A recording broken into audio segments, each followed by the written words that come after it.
Subiu para 257 o número de pessoas que precisaram ir para abrigos da prefeitura por causa das chuvas que atingem Salvador nos últimos dias. São moradores de 8 áreas de risco, mas ao todo, a capital tem mais de 1.000 pontos de perigo. A frente fria estacionada em Salvador continua trazendo chuva e problemas, segundo a previsão, até sexta-feira. Na região de Peruvaz, o cenário é de destruição. A Travessa Nossa Senhora das Graças está interditada desde ontem, depois da contenção ceder.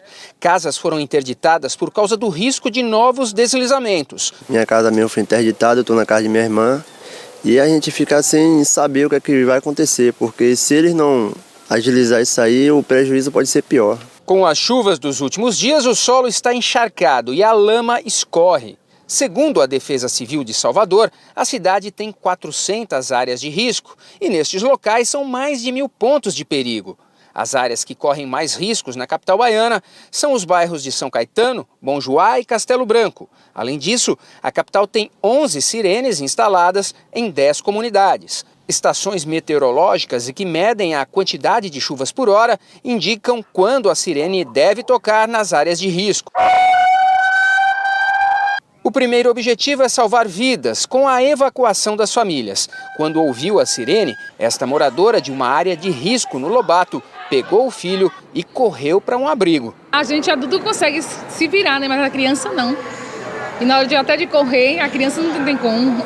Hoje, 4 abrigos estão ocupados com 257 pessoas que tiveram que deixar suas casas em 8 áreas de risco. Solução emergencial para um antigo problema. Sem ter onde morar e com falta de condições financeiras, as famílias se veem obrigadas a construir em áreas de risco. Começavam a ocupar uma parte pequena e depois iam crescendo lateralmente, cortando os patamares e pondo cada vez mais em risco, porque ele, para ampliar a casa, ele cortava o fundo do terreno, fazia um corte quase que vertical e implantava um quarto novo. Quando não tem mais horizontalmente, eles começaram a crescer verticalmente.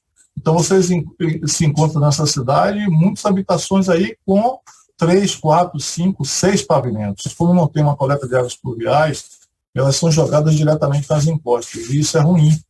Então isso provoca um umedecimento do material e, consequentemente, uma possibilidade de deslizamento. As barreiras de contenção são alternativas para diminuir o risco de deslizamentos. A questão das encostas, elas foram definidas em cima de um plano diretor de 2004, que tivemos 98 pontos indicados como risco alto e muito alto e que foram contemplados com a execução dessas encostas aí para preservar a vida e proteger famílias. Quando realmente tem uma questão de risco, de uma ocupação que não vai conseguir permanecer no local, nós fazemos a retirada das famílias para o aluguel social ou para outros locais. Pela Prefeitura, a Codesal monitora risco de possíveis desastres e também encaminha a necessidade de construção de encostas para outros órgãos. Temos aqui 71 pluviômetros, 15 estações geotécnicas, estações meteorológicas,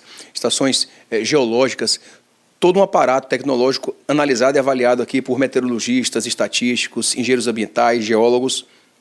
A nossa equipe de campo, com essa informação em mãos, pode fazer uma melhor análise do cenário em que ele está vistoriando e apontar os melhores caminhos. Vamos então até o bairro do Lobato, onde fica o abrigo que